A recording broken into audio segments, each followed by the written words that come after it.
I am so glad you convinced me that the family car should be the Defender 110. It is so beautiful inside. It's so comfortable, and it just feels indestructible. Yes, it really is. I've been waiting a long time for the new model to come out. The Defender 110, I'm telling you, it's my favorite car of all times. It's my third one. You know, I have stories of going off-road. The guy managed the group. He was like, what are you doing in this beautiful car? I'm like, I'm going off-road. He's like, are you sure? Because you can use one of ours. And then they look like Mad Max cars. I'm like, no, we're going to do this. And he was shocked. Wow.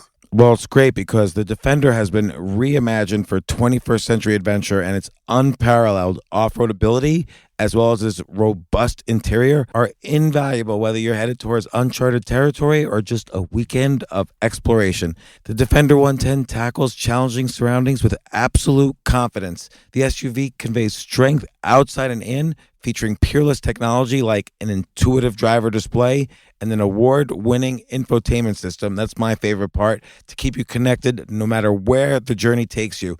Adventure is unique to everyone, and so is the Defender. Choose from the two-door Defender 90, the four-door Defender 110, or the larger Defender 130 with the ability to seat up to 8 passengers. You'll find uncompromising performance in all three. So pack up and go even further with the Defender 110. Learn more at LandRoverUSA.com/Defender. Capella University is rethinking higher education. With its game-changing FlexPath learning format, you can earn your degree on your schedule and fit your education seamlessly into your life. Imagine your future differently at capella.edu.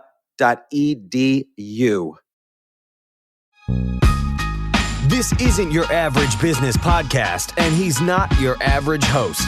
This is the James Altucher Show on the Choose Yourself Network. Today on the James Altucher Show. I love your definition of comedy as something being very high stakes that you shake the foundations of. So there's a couple of things there. One is, I think people usually don't try to be skeptics. There's so much groupthink now. People are afraid of that. Of course, absolutely. But you got to understand, comics are just conspiracy theorists that are funny, right? It's like, that's all we do. What does a conspiracy theorist do, right? He just challenges conventional wisdom, but he's not funny. Right. So he just gives you facts. Right. Comics, we do the exact same thing. We're just funny, so it's acceptable. We love each other. There's a reason why Joe Rogan and Alex Jones can have a great conversation. It's because baseline, they think the same way. Right. Right? Baseline, they're going, well, why wouldn't it be? The second you tell me I can't make a joke about Me Too, all I'm thinking is, all right, what's funny about Me Too? Hey, you can't make a joke about this hurricane or this tragedy. Okay, what's funny about it? Because there's a moment of tension. I needed people to realize that comedy can be done about anything. We were operating in a time of political correctness where they said certain things cannot be talked about on a comedy stage and should not be joked about. So I need to prove that those things could be joked about. And the world was yearning for them to be joked about. You know, you ever go to therapy?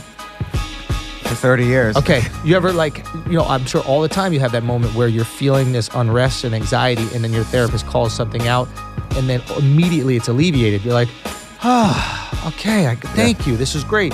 That was the moment.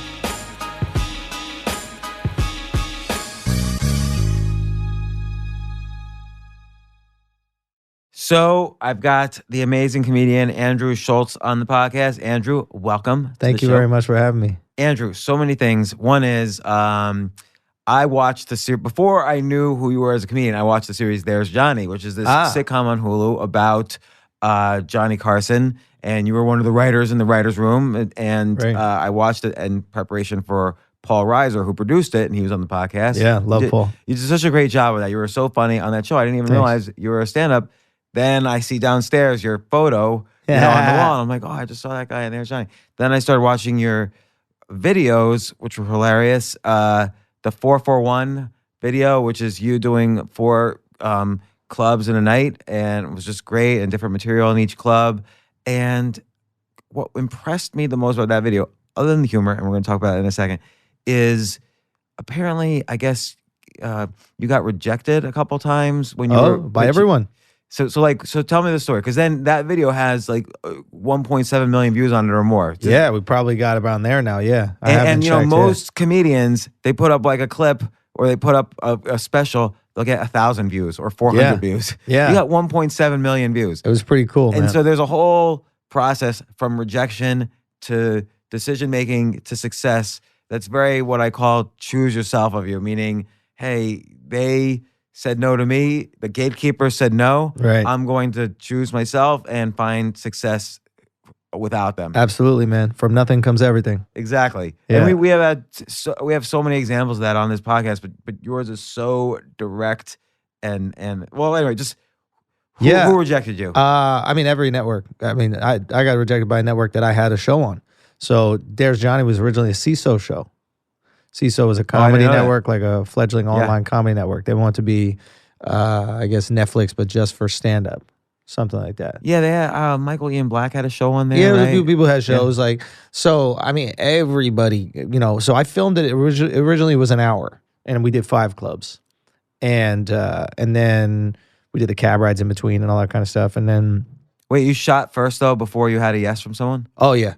Yeah. Because I'd never been an industry darling. You know, even to this day, I'd never done stand-up on TV, right? So I had a lot of success outside the stand-up industry, but the stand-up industry doesn't make any money, so it's very similar to a museum. It's not who has the best painting, it's who the curators think has the best painting.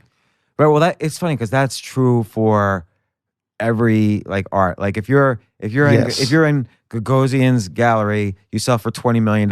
If you're in the gallery right next door with a better painting, you'll sell for $3,000. Oh yeah, and for that reason, art is horseshit. Art is just a mobile asset. That's what I realized. Like at first I was like, do these rich people really care about art? And it's like, no, like you live in China. If shit gets fucked up and you need to get out of there, you can't move your house, right? You can't move a marble statue, but you can box up a painting that's worth 20 million. You can put that on a flight and then you can go to LA and now you got 20 million in LA. Yeah. It's like when some rich guy buys that like diamond that's worth 75 million, you know? It's just, okay, I got 75 million. It's in a Swiss bank just in case. Right, and it's all branding too because diamonds, just on that one specifically, there's no actual market or exchange for diamonds. For anything, it's all a monopoly. Yeah. You know, and they manipulate like yellow diamonds, the price is through the roof, but that means they're actually shit diamonds. Like they're the worst quality diamonds. Why is that? It's because the Asian market has gotten into diamonds, and Asians like rubies and shit like that. They like the colorful stones. So now colorful stones are going up because they're spending all their money on the diamonds. Which is the irony is like those are the diamonds that traditionally have been low quality. Right. Like, there's all sorts of problems. But there's no value to anything, really. That's the thing, right? It's like, it's just what we all agree on has value. It's like, I think even, what was Harari was doing the thing about like, we all agree on these myths. Right. And then they become real. Right. So there is no real or fake. So diamonds are a thing that is real because we believe it enough. Yeah. I mean, red means stop. Why? If you think about every investment is, you know, they always tell, let's say, entrepreneurs who have businesses, sell your company before it gets big. Sell the dream, because if you can convince people to buy the dream, they're going to pay a lot more than if you actually get big and you weren't as big as you thought. Now they have to buy the reality. You're going to make much less money. Yeah. Sell the dream, not the reality. For sure. For sure. So I was trying to sell people the dream, and they weren't even trying to sleep. Like, well, so wait, let's back up then. So wait, how were you? Filmed it. What was your success before stand-up? I mean, I was doing a bunch of MTV shows. You know, you did the Guy Code, Girl Code. I mean, I had a network deal with MTV pretty early in my career for a traditional stand-up. How'd you get that? They just found me, man. You know, they found me, and I test very well. So that's the thing that like saves me with execs, because execs may or may not get it, or execs may have ulterior motives, right? Like. And an ulterior motive isn't necessarily bad. Everybody just wants to survive, so I don't have any resentment. But like ulterior motive might be, let's get more diversity this year. Sure, diversity could be a thing, or safety could be a thing. Like, oh, this guy's opinions are kind of wild. Let's do something a little bit more safe. Because if I pick this guy and he says something wild, I'm responsible. But if I pick this other guy and he doesn't, then I'm not. Like, there's a reason Nick Cannon hosts everything. Right? Because nobody's afraid at NBC he's going to say something wild. Right? Yeah. There's a reason why Ryan Seacrest hosts everything. It's just safety with your investment. Right? That's all it is. I'm putting money into something. Is Seacrest going to fuck it up? No. All right, Seacrest, go for it. So I think I was coming up in a time where I think diversity was very important, and maybe the point of view I had, which is more traditional, challenge conventional wisdom, was not as popular. I say that Jon Stewart ruined stand-up, right? And I don't mean that in knocking Jon Stewart, as he was so good at what he did. Stand-up became a tool to put out your narrative, right? Stand-up back in the day was never never really had a complete political agenda, right? It was just feeling-based. Sometimes you have feelings that are conservative. Sometimes you have feelings that are liberal, right? But you would just express all those, and that's just what it was. Right, because you have, like, in the 90s, you have comedians like, let's say, Doug Stanhope. For sure. Or Patrice O'Neill was always challenging conventional wisdom. Constantly. Or Louis C.K. Patrice had a joke about being happy about slavery. He was like, I'm grateful because we're here. He goes, I don't want to be fighting a war in tuxedo pants and sandals. You know what I mean? Like, so that is a classic, great comedy move of like challenging conventional wisdom, like looking at a thing that everybody agrees on, similar to like looking at the myth that everybody agrees is real and then shaking the foundation of it. That's where stand-up is. And then Stewart came around and he was like, hey, all the comedy is going to be from this one perspective, and comedy is really going to be a tool to get our opinions out about why, liberals or Democrats are right.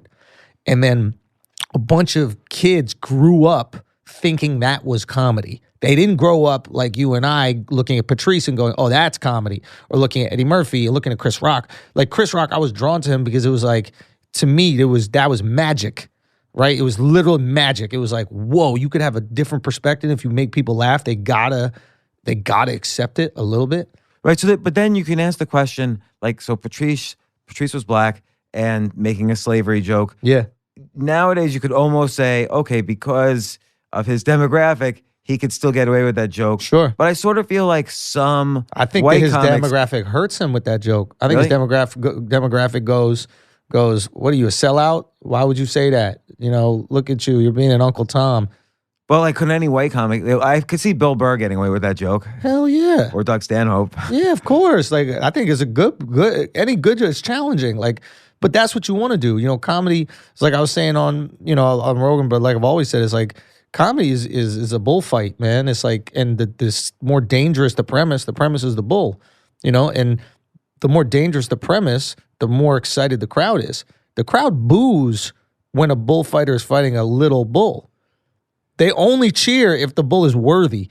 So if you go in there with the premise like why slavery was okay or blackface is okay or these types of things, that's what I get excited about. I want to dance with the bull. Those are the highest stakes. Like we were talking about 90 Day Fiance and all this kind of shit. It's like there's a reason why my stuff resonates around the world is because people want high stakes. They want to see the fucking bullfight. And all this comedy that the networks put out doesn't resonate, even when they put it on the internet, is because it's a baby bull. Like, women need rights. It's like, yeah, no shit. Like, to be honest, we were talking about this before. It's like the greatest thing for female comedy is the Me Too movement because it gave them something to push back against that they're not supposed to, right? Female comedy before that was all about acquiring equality and acquiring rights, right? So all the jokes were geared toward this, we need to get paid the same, we need to do this, They didn't have something that was so powerful they could push back against it. Me Too came around, and it was a powerful movement, and then it was an abuse of power, and finally women had this thing that was supposed to help them, but they could push back against.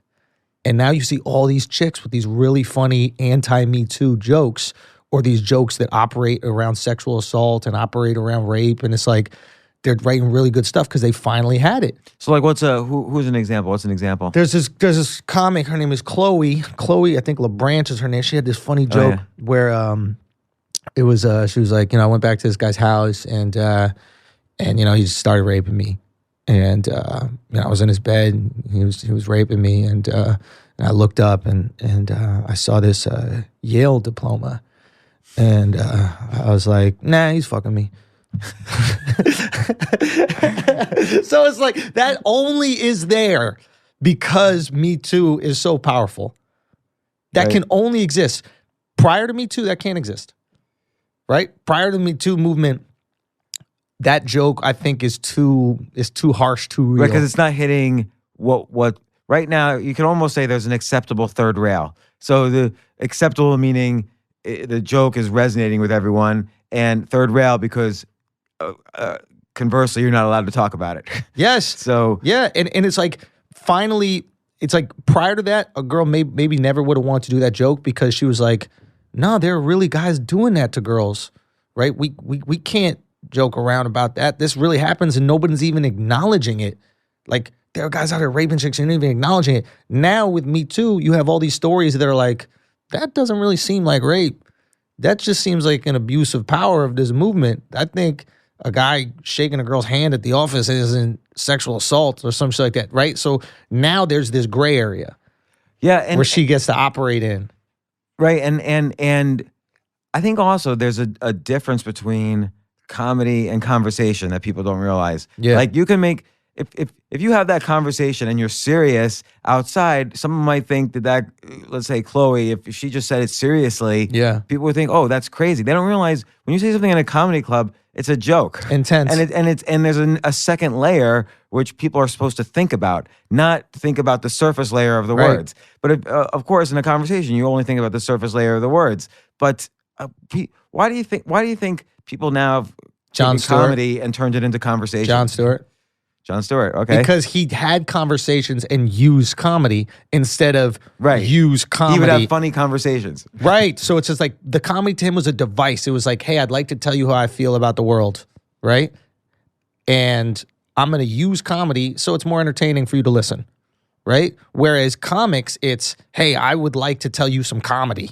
You know what I'm saying? I'm not co-opting. And it sounds like I'm knocking John. I'm not knocking John. He was so great at what he did. It changed the perception of comedy. Right. Of comedy, of news. Of news as well, exactly, right? He completely morphed it. That's how great he was at what he did. But the cost of that morphing is people lost the idea that you could just be funny and not believe necessarily 100% what you say. So in Chloe's bit, she's not believing 100% what she's saying, right? Whereas with John, it was, I believe everything I'm saying, and funny is this tool that I'm using to give you. Yeah. So it fucked the game up. But also is interesting is I love your definition of comedy as something being very high stakes, issues or things that people that are thinking about that are very high stakes that you shake the foundations of.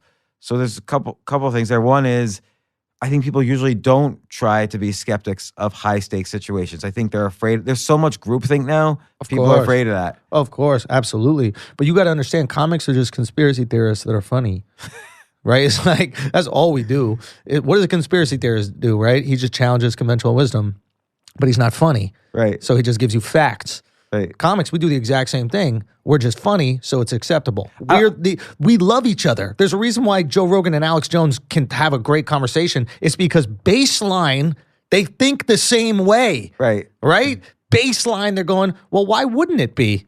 That's how our brains, the second you tell me I can't make a joke about Me Too, all I'm thinking is, all right, what's funny about Me Too? You can't. Hey, you can't make a joke about this hurricane or this tragedy. Okay, what's funny? I was just in a show in Orlando and a chick had a seizure, right? And I could have not gone on stage, but I went on stage and I'm joking around with the crowd because there's a moment of tension. That's a moment. That's the biggest bull there is. There's a girl shaking on the ground, and I'm like, okay, how do I get everybody on the same page? How can we laugh at this? What'd you do? I started making jokes, man. I forget exactly what I was saying. The EMTs came in. I started roasting them. Like, everybody was getting these jokes. The show must go on. So but it's interesting. Like, so Joe Rogan and Alex Jones had a famous podcast just a few weeks ago. It's already famous. Yeah. But particularly the one, like, Alex Jones was like UFOs, everything. And I feel like still it's a difference between comedy and conversation. Like, Alex Jones is having a serious conversation, and Joe Rogan might think skeptically, well, yeah, let's explore the idea that there might be UFOs. But they believe they're bullshit. Right, Alex Jones believes it's bullshit. Conspiracy theorists Joe believe Rogan's they're still bullshit. asking. He's willing to have a conversation, but he's still just questioning. So like conspiracy theorists, they believe their conspiracy. Comics just believe the comedy. So if you ask, Joe or myself or anybody about our joke, we believe in the funny of it.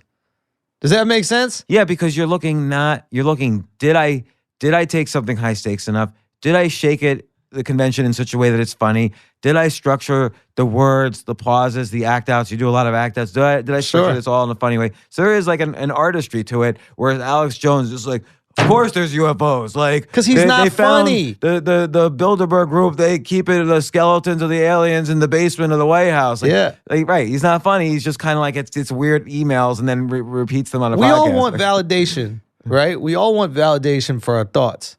And we're just validation in life in general. He's realized that his validation is fulfilled by people going, you're right, you're on to something, you're a crusader. Ours is filled by people going, ha ha ha ha. Right, like so, if he was funny, he wouldn't be doubling down on his shit. He'd just write a good school shooting joke, right? He'd just write a good "that frogs are gay" joke. He wouldn't be actually using science to prove it. Note to self, Steve, can we get Alex Jones down here at Stand Up New York doing some stand up? Dude, let's do that. I promise you, if he had another avenue, he would absolutely sell out. But if he had another avenue for the validation, he would double down into it. I'm not even sure he actually believes what he thinks. Like he's in the decades, he's switched sides a couple of times. So sure, as you should though. But this idea like you got to stay on the same thing. I asked Rogan, but it's a question of Steve Cohen here interjecting. But maybe it's an issue of like it depends why you're changing your tune because are you changing your tune because you're getting pushback or you're in this case getting sued by every single person in the world. Right. But also, here's the other thing too. Like, let's say he changes his tune because he figured he could make more money that way. So what? The guy's got to feed his family, and if he can make an argument that's correct that maybe he believes in somewhat, and people are willing to pay for it.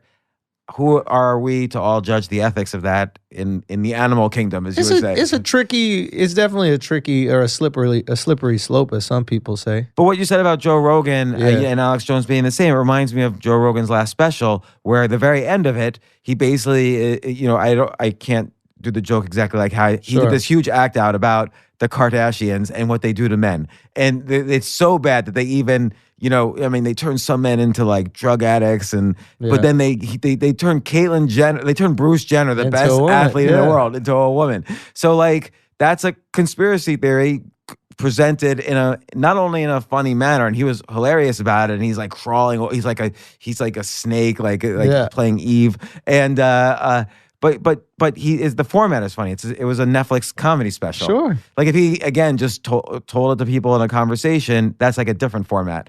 Absolutely. You have to judge the context of anything being said, even this podcast. Why do you think people don't? Yeah, so in the podcast it's a little tricky because people don't know, are we, what's Fear going on? Of being ostracized, man. Like you said earlier, it's like, what's the cost? What's the social cost for having an opinion different than your friends? I mean, like you hear how especially liberal people speak about people that disagree with them. Is there anything liberal about it? If I see someone in a Trump hat, I'm punching them in the face. Is that accepting? Okay. Is that progressive? And I don't mean I have a million more questions at each fork, but I have one story, which is. But you heard him. You know what I'm saying? I totally know. So because like you just answered the question right there. The cost is too high to have a difference of opinion, so everybody just goes, "Okay, I'll agree." Right, but then this is what I always tell even writers, not so much comedians. Yeah. If you don't write, if you're not afraid the moment you hit publish, then chances are you're not saying something new. Of course not. You're saying something that everyone else agrees with. Yeah. And in order to be a good writer, you have to say something new. So I experienced this viscerally. I'll just tell you one story. I wrote a very simple article where I was teaching my daughter, who was like, it was her 10th year birthday or whatever, that if you say please, you could manipulate people easier. Right. So and then I showed her, we got into a fashion show, we got into the ping pong club downtown that was closed for the night because Bank of America had rented out. We got into all these things, and I wrote the article up, and it was all about please and manipulation. And some woman wrote an article trashing mine saying, imagine if James had put the phrase, because I am white at the end of every single sentence in the article, so that please only works if you're white. It was her implication. But then people thought I actually wrote that. And so I was getting all these death threats and like, I'm going to anally rape you. And like people were like, really, like, and I made the mistake of sometimes responding. I'm like, really, I'm teaching my daughter to say please, and the punishment for that is you're going to anally rape me. Yeah. But yes, that's you can't. That's the cost. That's the cost, and you have to take it if you're going to succeed. You have to walk through the fire. But let me ask you about comedy though, because real quick to that point. This is important. Yes. Not to jump over. No, tell me. Please. You paid the cost, right? And the people lit you on fire. And what will happen is, if you continue to walk through the fire, eventually people stop trying to set you on fire because it doesn't work. Oh, I agree. You know what I'm saying? Believe me, this podcast is about keep walking through that fire. Right. So it's like, I went through this tons of times earlier in my career. So I do a podcast with Charlamagne that you had on. Yeah. Right. So, and I'm a pretty opinionated guy. And I think this was, for the first time, there were a lot of people, a lot of Charlamagne fans, hearing at least a white guy give opinions on hip hop culture or black culture, or like American culture in general, And it didn't matter if the opinion was right or wrong. It was like, why is this guy saying it, right? Because I'm a perceived outsider, right? And initially, it was met with backlash because people didn't realize that we had the same destination. We just had different routes of getting there, So, hey, we both want black people to stop getting shot by the police. Right? You might think this is the way. I might think this is the way. But the end goal is the same. People are not looking at the end goal. They're looking at the journey, right? So once they saw that and it took years, but once they saw I was willing to walk through the fire, they stopped throwing fire on me because they realized, oh, shit, this guy doesn't have it. The fire is actually a test for worthiness. People want to be led, but we want to be led by the worthy. So when we light you on fire, it's like, or like a group of dudes. You enter a new group of dudes, there's a little posturing, you know what I mean? There might be a little poking jokes and that kind of stuff. They're trying to see, hey, is this guy real? Can he fucking be around us? Can he hold his shit? It's like an audience, a stand-up. That first joke, they're like, is this person funny? I don't know yet. Is he worthy of my attention for the next 15 minutes? And once they see that you're there. People want to be led. They want to be led. They just want to be led to safety.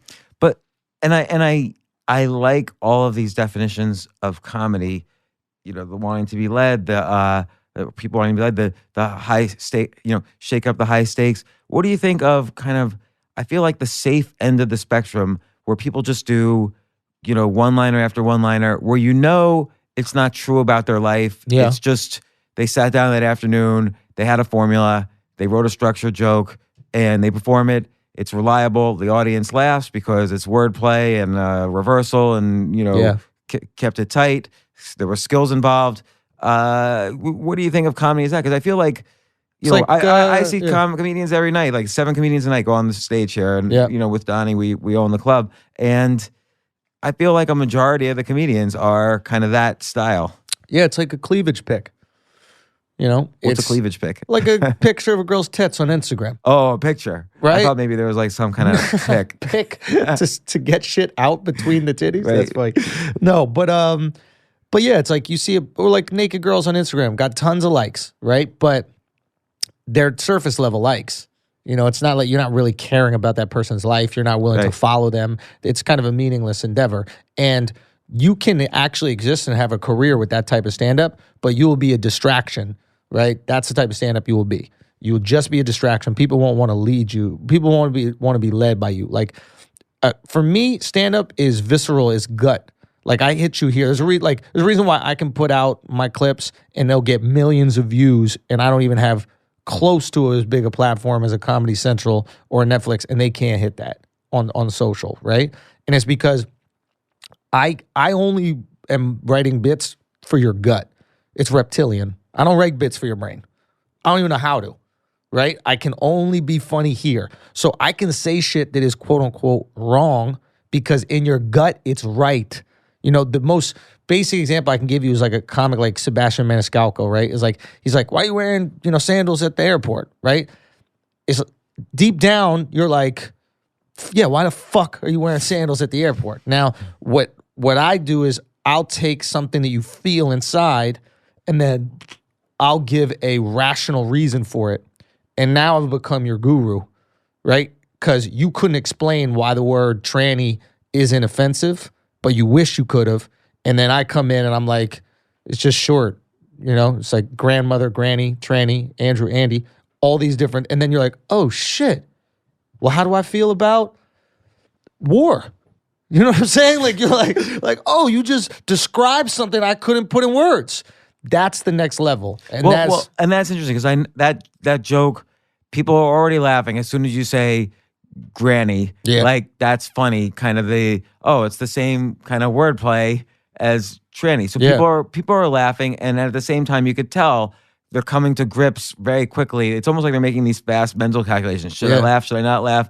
But they're laughing because you're hitting their gut, as you say. Yep. But then you always take it one step further. Like, well, what about Blackie? Well, I say, what about Blackie? Yeah. And then the way I do the joke now is that the tranny I was talking to, she was like, oh yeah, what would you call someone Blackie? And I was like, no, that's longer, right? The whole premise is it's shorter, right? And then the tag is like, if you remove something, it's okay. Like, you should know that.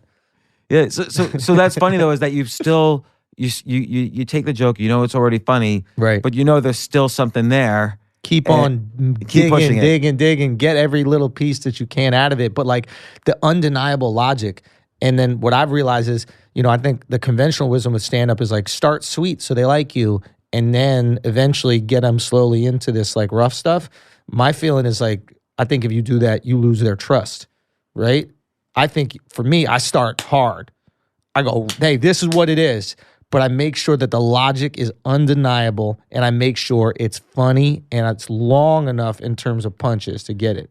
So I start with the tranny bit, open, or start with the Trump grab the pussy bit, open. It's like, hey, well, this is what's going to be like.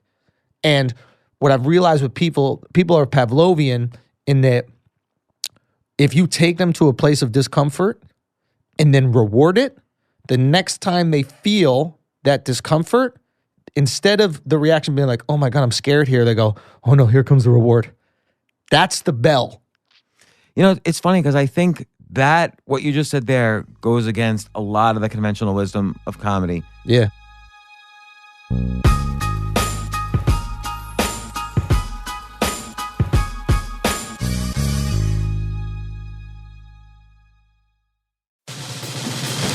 These days, we're all investors, trying to be smart with our money despite our worst impulses. But at iShares, we believe that deep down inside of every investor is a better investor. One that's just waiting to be let out.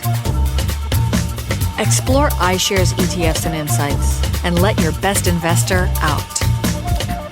Visit iShares.com for more information. You know what I love about fantasy sports is that even though I'm not going to be a great basketball player or a baseball player or a football player or whatever, I feel like I get to participate and make decisions and use my knowledge of these different leagues or these different sports to compete. So it's like I can pick my team or I can pick my favorite players, and I could use my knowledge to make predictions and maybe even make money. So with the basketball season here, you can now pick combo projections across football and basketball from the Specials League on Prize Picks. This is a league created specifically for combo projections that include two or more players from different sports or leagues. Want to play alongside some of Prize Picks' favorite players like rapper Meek Mill and comedian Andrew Schulz, who's also been a guest on this podcast, and I've been a guest on his? You can now find community plays under the promos tab of the app to view entries for some of the biggest names in the Prize Picks community each week. Look, Prize Picks even offers a reboot policy so that your entries stay in play even if one of your players gets injured. For football and basketball games, if you have a player who exits the game in the first half and does not return in the second, that player is rebooted. Prize Picks is the only daily fantasy sports platform with an injury insurance policy. What? So, I love playing it. I love anywhere where I can use analytical ability with my interests to demonstrate some skill and maybe make some money. And I like the game-like aspect.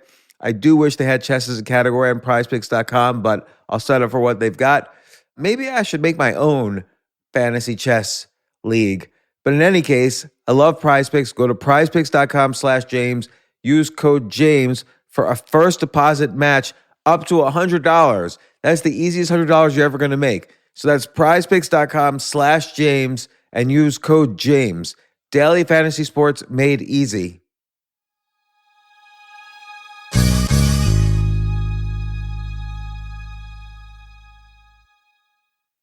the future of learning is definitely online. Like, it's such BS that you have to spend $200,000 or take $200,000 in loans and go to some fancy school when it's useless. It doesn't guarantee you a job.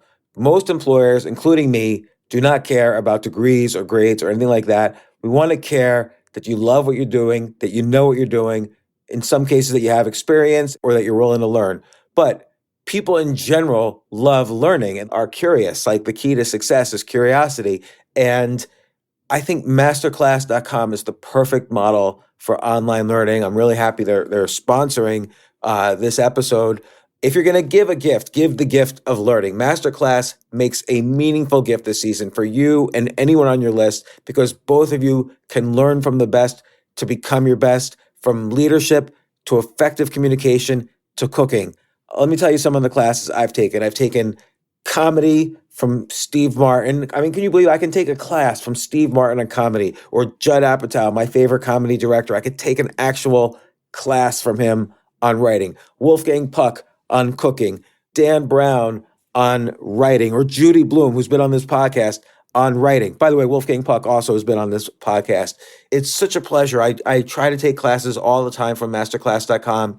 And whether you're watching Masterclass on TV or listening in audio mode in the app or on their site, the quality speaks for itself. It's like these Masterclass instructors are your own personal mentors that are going to help you reach the next level. How much would it cost to take one-on-one classes on comedy from Steve Martin or on chess from Gary Kasparov? You just wouldn't be able to do it. But it would cost hundreds of thousands of dollars. With a Masterclass annual membership, it's $10 a month. Memberships start at $120 a year for unlimited access to one-on-one classes with all 180 plus Masterclass instructors.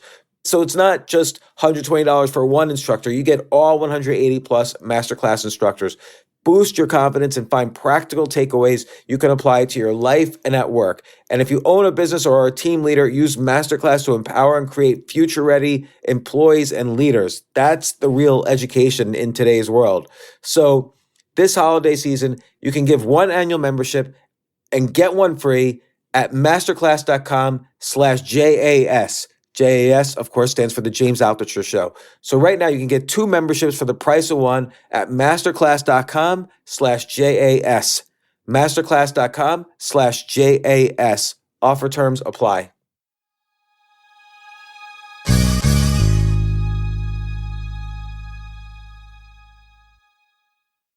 So, like, I remember I about a year ago or 2 years ago, I saw Dave Chappelle at Radio City Music Hall. Yep. And he even said, I've got a joke for you guys, but I think I need to wait like about 45 minutes in before I tell it to you. Because he needed to be, even he's acknowledging he needs to be likable. The most likable comic on the planet. Even he needs to win us over a little before he tells his like hardcore stuff. That's a device by Dave, though. Like, okay. Dave is great at devices. Like, he's full of devices. Like, his cigarette is a device. Yeah. Do you know what I mean? Like, it's a good pause. Yeah, it's like, you're watching the cigarette now. You know, everything is distraction. Like, on TV, distraction is done with camera angle changes, right? This was one person at a desk talking. This is going to get boring. Why don't we take a shot from over here? Take a shot of the audience. Take a shot from over here. So your brain is constantly stimulated. Dave just does that with his cigarette, or a little bit of a movement, or a flick of it. Or the mic hitting the knee. Tapping. And you're like, there's all these things that are happening. So he just gave you an Easter egg, right? He's like, yo, in 45 minutes, you're going to hear this thing. So now the whole time you're going, oh my God, I'm going to hear something. And you're kind of, you're in tune. Like, you have to listen. I got to listen because, wait, is this it? Am I ready? Is it? So it's like, there's so many ways where you can like distract. Like, there's a lot of times where the one-liner comics were bringing guitars on stage, right? And the device was there because it was too monotonous to do for 45 minutes. Right. Those one-liner guys, you can tolerate them for 15 minutes, maybe 30 minutes. When you're not getting any of their personality, it's just like word problems. Essentially, They're like funny word problems. They figured out the science of jokes. Like Stephen Wright with a guitar. Right. And Stephen Wright, at least, now Stephen Wright, how he's different and how it tells different is they actually have personality. Right? Like, Stephen Wright he's an interesting guy. You're trying to figure out this fucking puzzle. And Dave is like that too. Like, Dave is a personality. It's like, what is it? You know, what's going on? Right? But then there are guys that would strictly just say one-liner jokes, but you don't really, like Dimitri Martin type, like brilliant one-liners, but like, I don't know what you are. So you're just giving me word problems. And they're fun and they're exciting. But like, how long can you do word problems? I can't do word problems for an hour. So you have a device, which is a guitar. So now I fill in the air, I fill in the blanks. Some variety. Yeah, it's just so your brain is working. You don't even realize it's working, but it is. It's like the elevator is boring, so they put music on. You ever notice that?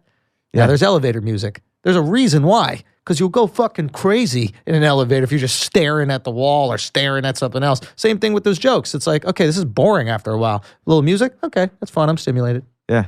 So okay, we're interweaving between like the definition of comedy and your history. You tested well with MTV execs. What does that mean? No, not execs. I just test well with people. So like for me, I have this rare ability that like whatever group of people you put me in front of, they fuck with me, right? And it's like, what do you mean? They like me. They're curious about me, or they respect me. There's just something that happens. Like I'm a polarizing figure, but like I don't have. He's okay. It's either love, hate, type of thing. So it's like, for me, it's I've realized it's just authenticity, right? So it's like I don't really know how to not be myself, right? So it's like, especially with my like opinions, how I feel about the world, like. People are drawn to authenticity whether they agree with it or they disagree with it. It's like everybody who hates Trump probably watches Trump for longer than the people who love him. You know what I mean? They're watching those press conferences. They're doing that kind of shit because you actually are feeling you're getting this authentic moment. It's like Larry David is just as beloved in the hood as he is amongst like the Jewish community center. Like they both love him. Why? Because he's authentic. Just raw, you're magnetized by authenticity. If someone is their raw self, it's so fucking rare that people are their raw, true self that we have to look at it. We have to watch it happen. It's just amazing. So it's like, for me, there's a reason why, like my audience is mainly minority, right? And every time I go to a comedy club, the owner's confused. He's like, wow, your audience is so diverse. And it's like, yeah, it's weird. I guess it's weird for you. For me, I grew up in New York City, so it wasn't a big deal, but it's like, yeah, these people fuck with me. And then I'll go on Barstool, and then all the people on Barstool will fuck with me. And it's just, there's authenticity, man. It's just, and it's just what happens. So like whenever they would test me for these shows, I would test really well because. Meaning they would show the show to a random audience. To a random audience. A lot of people would like you. So the execs, they would try to make their decisions based on what was good for their bank account and what was good for the network's bank account. But once you put me in front of the people don't care about the bank account. They just care about what they care about. So anytime those came back, it was like, okay, run with this kid. So that got you onto the Guy Code, got you this MTV deal. Yeah. Why do you think when you were pushing a stand-up special, Netflix or Amazon, industry soured HBO, on me, and they're still sour on me. Why? I was probably a bunch of things. Probably the Guy Code. Flavor wasn't cool. The comedy industry is run by nerds, nerds and women. The Guy Code, you could think of that as like a next generation man show, which produced all these comedians. If you look at Guy Code, it's like all the famous people that are out now came through it. Like when you really look at like MTV as a portal for talent, all the most famous people right now in the comedy world came through that. The people who are selling tickets, like Pete Davidson, Charlamagne Tha God, Lil Duval just had #1 song in the country. The Wild and Out cast, who are like the next generation of black comics, the new Black Kings of Comedy. Like literally everybody came through that world. The problem is like the stand-up world is ran by nerdy dudes and how do I say this? And not all, but like a lot, women who might have not got the most attention from guys in high school. Is that a fair way to say? You know what I mean? Like, so who do both of those groups hate? Anybody who would be on a show called Guy Code. Right? Anybody broed out, right? So like, who do they gravitate to? They gravitate towards maybe other people who could potentially be bullied like themselves, nerds, people who could be possibly picked on, etc. And they truly find those people funny because it resonates with them.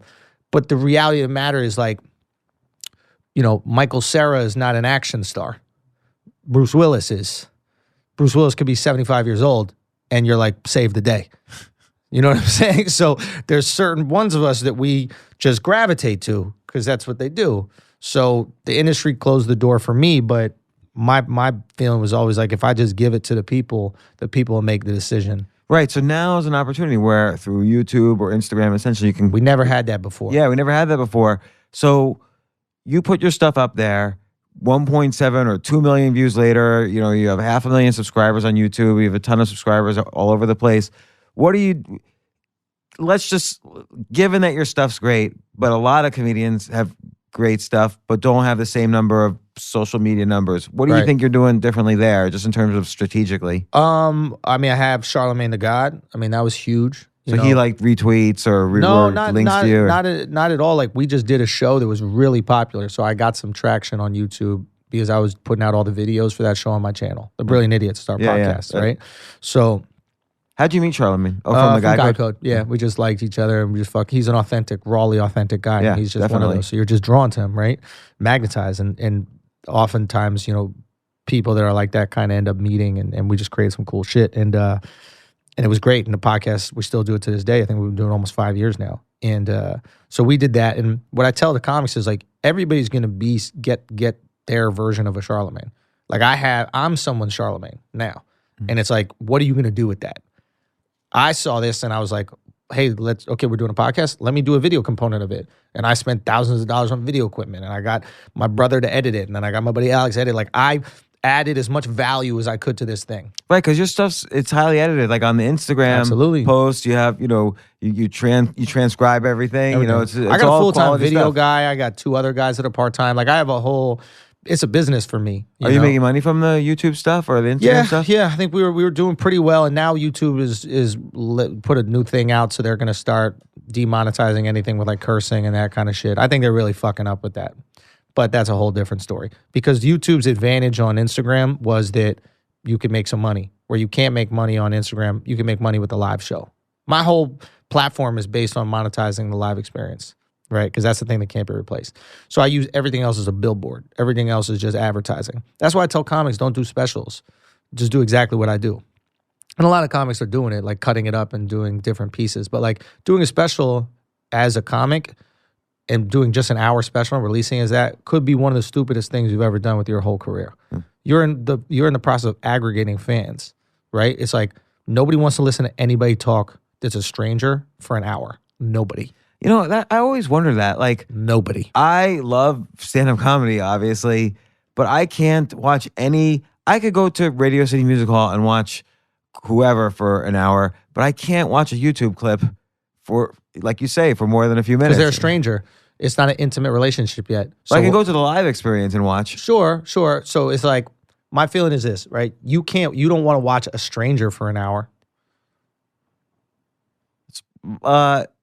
You'd be less inclined. Let's put it that way. Right. Like, I'm not, like, if it's not like, let's say Dave Chappelle, Louis C.K. or they're not strangers. Right. They're a comedian I'm used to. Yeah. Like, if it was just a total, like, unknown comedian. Fred Jackson. Yeah, I probably I have wouldn't no fucking clue who that is. Yeah. I'm not listening for an hour. Neither are you. Yeah. Right? Would you listen to a 2-minute bit of Fred Jackson if your friend who you respect their comedic opinion said it was funny? Yes. Now. That's every day. Every day. So what I did is I made my shit digestible, right? And then 2 things happened. So I broke everything up into smaller clips and I put the clips out, right? And you transcribe it. You did that extra step that a lot of people don't do. I got to keep pushing, right? Like, so I'll figure out something new that nobody else is doing, then I'll do it, and I hope everybody copies me. Like, everything I do is for comics. Comedy's been very good to me, and I think it's important to give back to the things that are good to you. There's a reason why I was annoyed at Judd Apatow when he was coming at Louis C.K. It's like, regardless of what you think of that situation, like, comedy's been really good to you, Judd. Like, it's been really good to you, you know? So it's like you starting to attack another guy that you're really not sure what happened. You really don't know the full details of what happened. It's bad comedy karma, in my opinion. It's interesting because, like, that's the whole park, you know, Long Island bit, set that he did where he had the Parkland jokes. So I wrote a whole article about that. Like, you know, this was him trying out the usual thing. This is him trying out material. Judd Apatow, I was trying to figure out, because I have so much respect for him, and I was trying to figure out what was Judd's a truly nice guy. That's the issue. What was he was pointing out that maybe Louis C.K. was so angry it was maybe blocking a little bit his, like, funny bone, so to speak. And maybe there was, I was trying to understand if The joke was funny, but maybe Judd there was is a more. truly nice guy. And we spoke about it, actually. And he's a truly nice guy. And he cares. And in that way, he's not like a lot of comics who can detach ourselves from the morality of a situation to write a joke.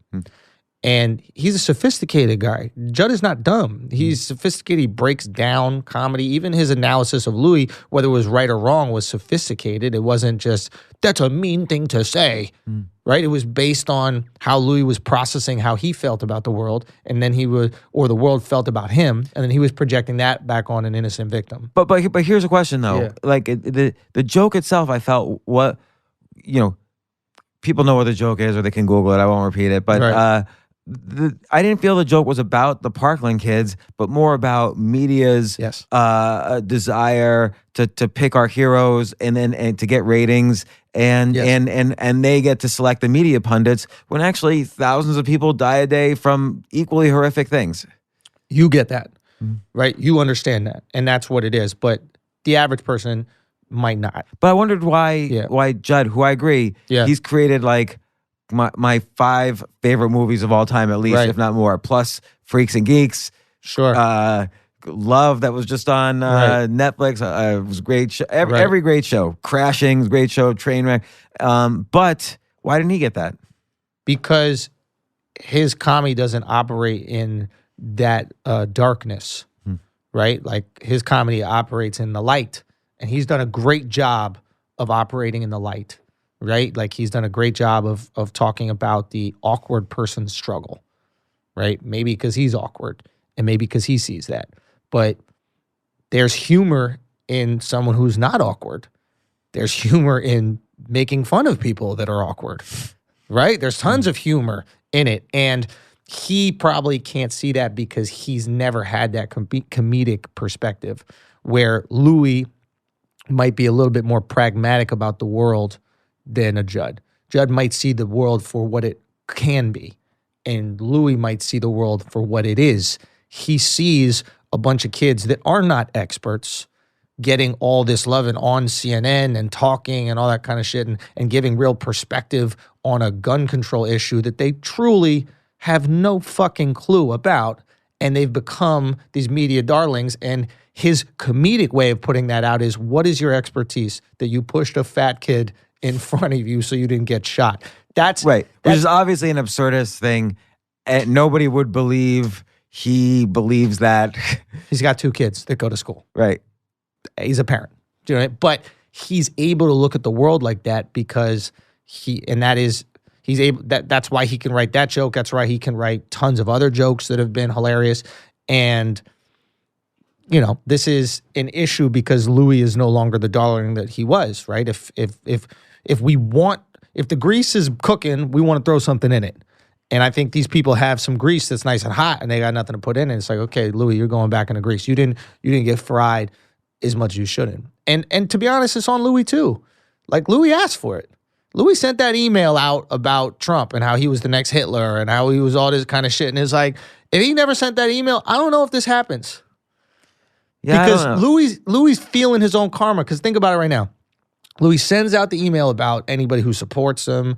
They're like, this is Trump. They're real Nazis, and these people who support him are stupid and all this other shit. Like, he really knocked the Trump and the Trump supporters in this email to all his fans, right? Now he's on the road, right?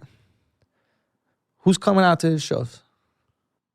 Yeah, it's basically the Trump supporters. Who's coming out? Because I was thinking this. How fucking crazy is the world, man? Because he has, think about what he's going through internally. Is like, he has to, if you want to keep doing your love, you must perform for those people that you called these horrible words, right? And you judged. Like, my guess is if he did a tour of only the red counties, kill. He Long would Island. sell at every. Who do you think's coming out of Long Island? Do you think Yeah. it's the Long Island Libs? No, if he went to Kansas, even if Right? It's Trump hats everywhere. If he went to Alabama, he would sell out. Of course. But think about Maybe that's why he did it on purpose. Maybe the leak thing is on purpose because I think that catapulted his brand. Disparaged Sarah Palin before that. I mean, Of course, yeah. This is a long time of things he's done, but the world works in this beautiful, romantic way, in that, like, now he's forced, if he wants to continue doing his, it really exposed how prejudiced he was being, right? It exposed, like, that he was guilty of the exact same thing that the mob, the liberal mob that's taken him out is doing. Right? Because he was entertaining the liberal mob, and those were his people, and he was fighting for him, and he was their guru, right? And the second he got an allegation, I mean, he wasn't charged with a crime or anything like that, but allegations, he was done. He was over. And now you got to go back to those people who you called bigoted, you called stupid, you called, supporters of the next Hitler, and you got to entertain them. And what did they do? They welcomed you with open arms. Who's the bigot? Who's prejudiced?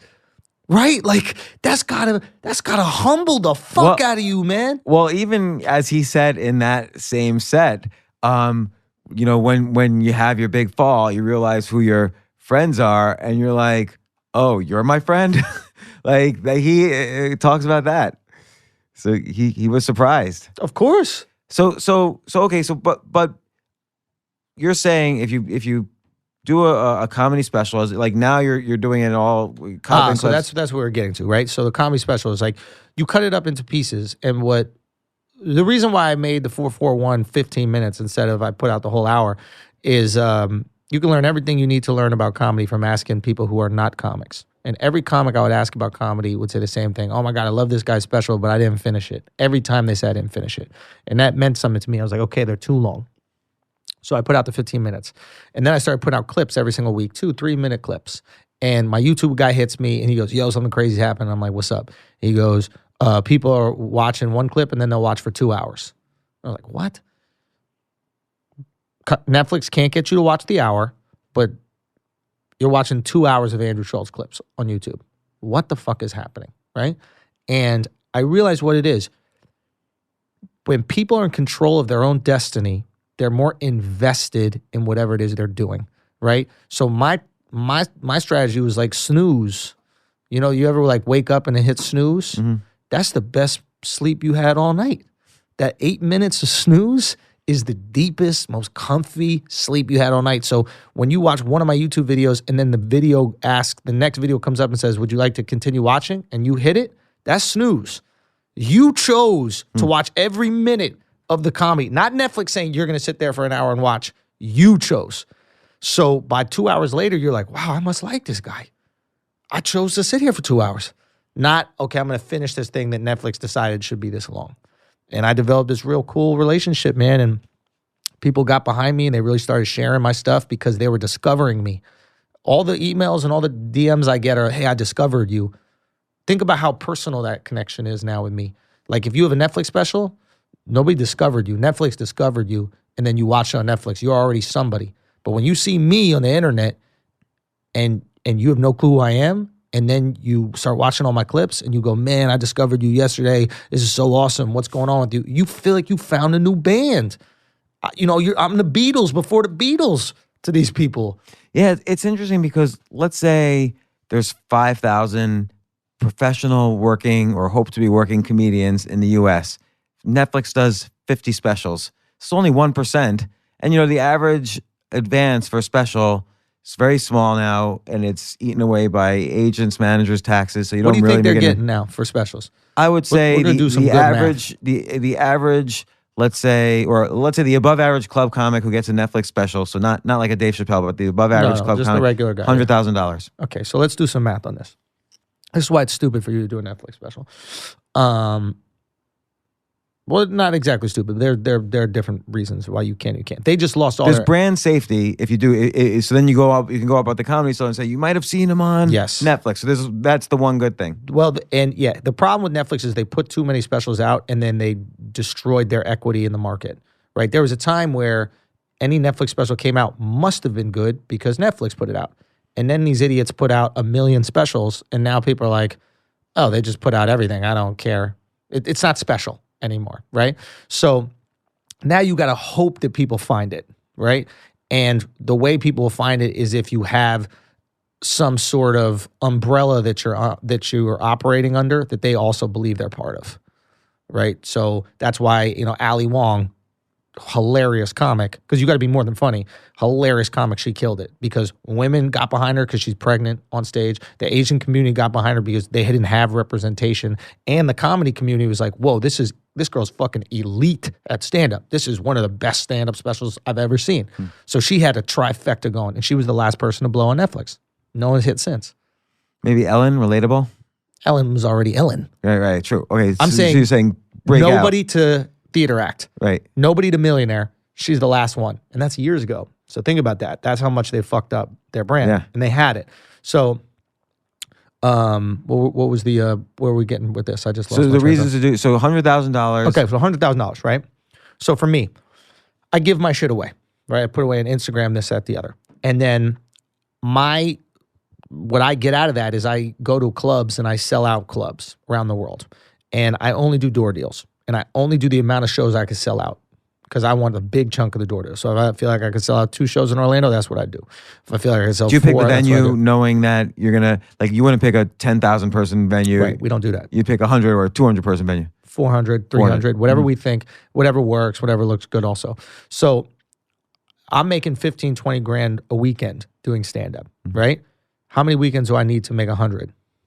Right? And it's not even 100 because your agent gets 10, your manager gets 10, that's when your lawyer who negotiate, you're at 75, right? Then taxes. So, yeah. So, and then we'll tax, but I get taxed on my money too. So, But different because you have a lot more expenses traveling around and sure. Whatever. It doesn't matter, right?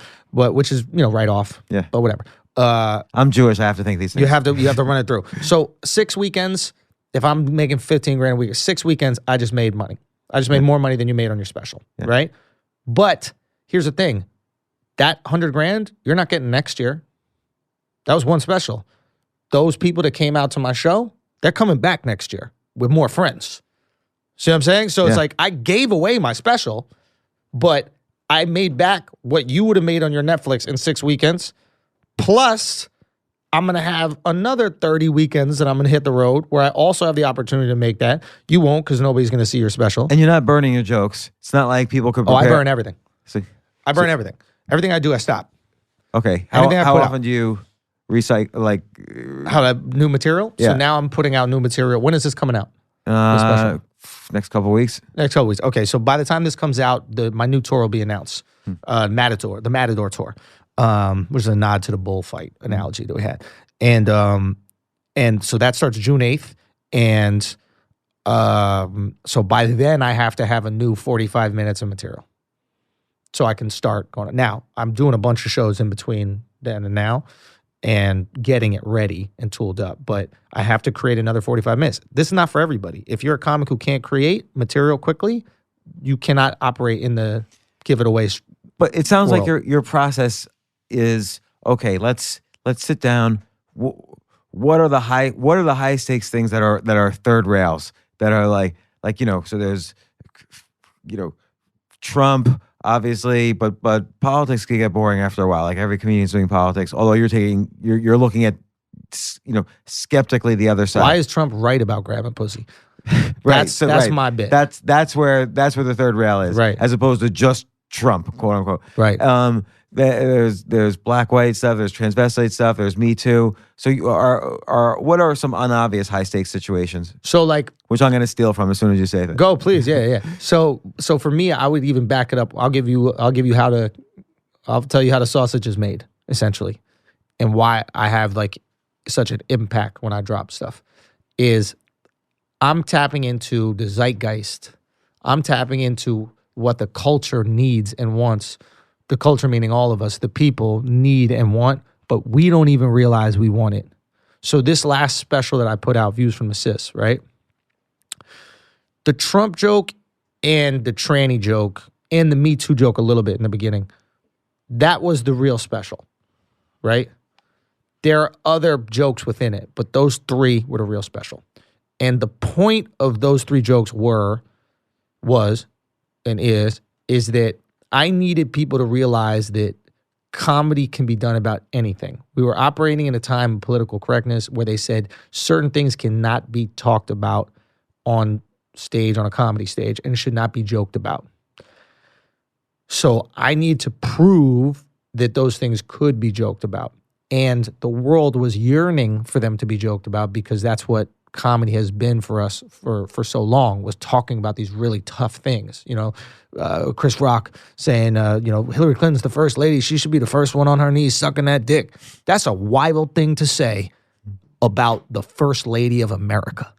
Like, think about that for a second, right? Like, so we were operating in a time where nobody was tackling these subjects. And if they do, they were doing it with baby gloves on, or whatever that term is. I'm not sure, but very soft. Mm-hmm.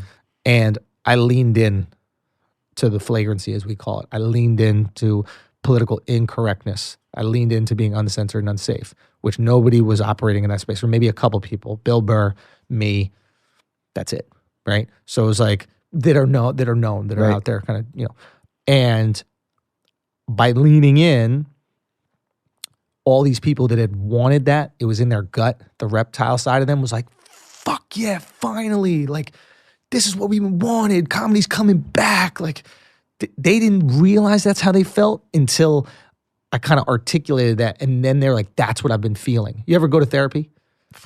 For 30 years. Okay. You ever I'm sure all the time you have that moment where you're feeling this unrest and anxiety, and then your therapist calls something out as to why you're feeling it. And then immediately it's alleviated. You're like, okay, thank you. This is great.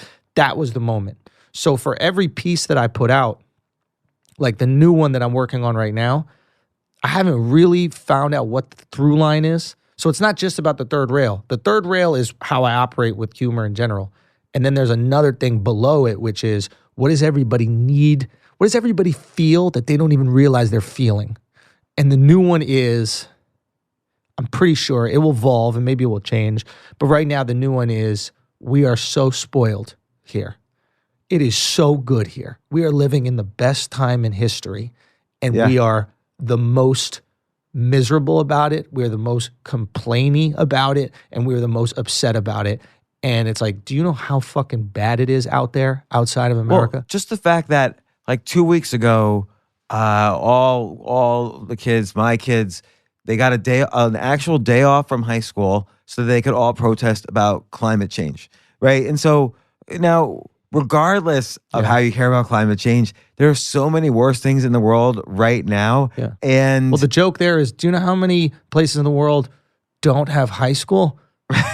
You know what I mean? Like, we're so lucky that you get to go to school at 14 to 18. Like, you have to be holding your breath and like hunting fish underneath the water in the Philippines at 14, right? So now the people, we realize that. Like, you even have a conversation with me over there about it, right? Yeah. We were talking about how fucked up it is in the world. So that means that it's resonating, like, you're thinking about it. And you're probably a hyper self-aware person. So you're always analyzing your thoughts and why you're thinking about it. Maybe more so than most. So if we're thinking about it, it's bubbling in people's guts, everyone else, right? So when I'm putting together the next special, it's not about how do I do 5 or 6 or 7 or 8 or 8, 9, 10 jokes that are really good. It's how do I talk to the feeling inside people, right, that they don't even know that they have, so that when they see me, they're like, man, this is always the reaction. Man, you just fucking said it, man. Like, that's always the reaction. And they don't even know what they're saying. I know what you're saying. I'm aware. It's like you needed that explained to you. Right? Because that's how you feel. You're like, what the fuck are we bitching about? So when you're figuring this stuff out, are you like kind of sort of during the day, like feeling like, oh, what's annoying me? Oh, the fact that this person said this or this. Oh, it's this general feeling of entitlement, which, yes, as soon as you say it, of course, where it's, I have 5 kids, like they're hugely entitled. And massively. And they're fucking spoiled. And they don't know. They have no clue. And it's like... And it's just crazy because we have all the access to the rest of the world. It's just like we are tweeting. My buddy Akaash has a funny riff about it, but like we are tweeting about how messed up the world is on phones that are made by kid slaves. Yeah, like this is crazy, right? Like that's funny. So it's like. And yeah, there's versions of that, right? So that's a question too. So like Louis C.K. kind of has a version of that. When does a version, when is it just a cover of another person's joke, and when is it like a unique take on the concept? So that's the other thing. For me, it's like I always operate on what I feel, and I write the bit, and I just start putting out the bit based on what I feel. Okay, and then if I find out that someone has a joke that's similar to it, I start to feel gross doing it. And that feeling tells me if the joke's too gross, if the joke is too similar. Do you know what I mean? We're all going to talk about similar topics. You could take every famous comic in the world. I promise you they've had some joke about how, ladies, do you want to keep your man happy? Just give him food and suck his dick and leave him alone. There's a version of that with all of the most famous comics. Now, did they all steal it from each other? No. They just all had a visceral reptilian reaction to their relationships that happened to be similar. So now we live in a time where like there are so many ways to like look and find and analyze stuff. So you're going to see it. I think for me, the way I do it is like, okay, we're both touching on trans stuff. Okay, his is different enough for me. I'm not gonna stop doing mine. Oh, it's the same one. Somebody already had this thought. I don't want to do that. I don't want to have that. But when I see a comic doing something similar to me, my reaction is not, you stole it. My reaction is, you had a similar thought. Like, how arrogant is it for me to think that I'm the only human that does stand-up that could think about this thing? Like, crazy. Right. So I just go, hey, man, I just want to let you know I have something similar. Like, maybe these things are different enough we could both do them, or just something you might want to be aware of. And then they could be like, oh, I've been doing this forever. And I'm like, all right, man, that's yours. So you have the podcast that you do. Is it more Brilliant like Idiots and then Flagrant 2. I have another podcast I do with Akaash, Singh, and Real Life Kaz. And you obviously tour. Where do people find out about your tour? TheAndrewSchulz.com. TheAndrewSchulz.com? Yeah, with a THE, and Schulz is spelled without a T. So SCHULZ. TheAndrewSchulz.com, yeah. I'm going to recommend There's Johnny, which was a sitcom on Hulu. Oh, yeah, we had Paul Reiser on the podcast. He was the producer. Great sitcom. I hope some version of that comes back. What's YouTube, man? Check my YouTube. Yeah, YouTube is like where you're totally blowing up, and Instagram. Yeah, but YouTube is like we do five. I treat my YouTube like my own comedy network. So we got 5 shows we do a week there. We do Unsafe Sets, so I do a new stand-up clip every week on Sundays, and then on Monday we do a show called Inside Jokes. And what it is I take 4 comics, myself included. We each bring a joke that's like very divisive, pisses off a crowd, like really rubs people the wrong way. And we workshop it, and we try to find the funny in it, and try to. Oh, that's great. Yeah, it's a really cool show. That. Yeah, you got to check it out. I mean, the networks will steal it eventually, some iteration of it, like they do with all my shit. Comedy Central just ripped off the 441 thing I did. Oh, really? Yeah, what'd they do? Blatantly. There's a show called Thank You, Good Night that they shot, which is the exact. It's just comic. But on how stage. much is that? What audience does the average show on Comedy Central get? It will get like 9,000 views on YouTube. And like how many? What's their ratings for Comedy Central? Like it's not on TV. It's on their digital. Oh, that's it. And nobody watches it. And it's just like, yeah, whatever. It doesn't matter. So I was going to say, where are you going with all this? But obviously, you're going in a good direction. It doesn't. I'm not even worried about it. Yeah. It's just for me. It's just like I just love creating it, so I'm just going to create it, And so yeah, we do the Inside Joke Show. Then we have Flagrant 2 podcast, and then we have Dropping In. So that's like my travel show. So in whatever city I'm in doing stand up, I go check out the city, and I do stand up that night. And we usually include like the local reference jokes. You experience the whole day as a comic, like me doing something and then me finding the humor in it later that night. I think just as like a comedy nerd, I really fuck with it. And then Brilliant Idiots, we come out. So it's pretty cool, man. We got a lot of cool shit cooking. So we started late because we messed up in the schedule. It's good that we were all kind of in the same location. We thought we were going to do next week. But will you come on again? Of course, man. Anytime. Excellent. So, Steve, note to self. Yeah, again, when murder, I'm Jack the Ripper. But let's do it next week. Let's come tomorrow. Yeah, got it. We're in. Tomorrow, done. I love talking to you guys. This is cool, man. Yeah, Thanks for having Schulz, me. thanks so much for coming on. For sure, man. Appreciate it. Thank you. AI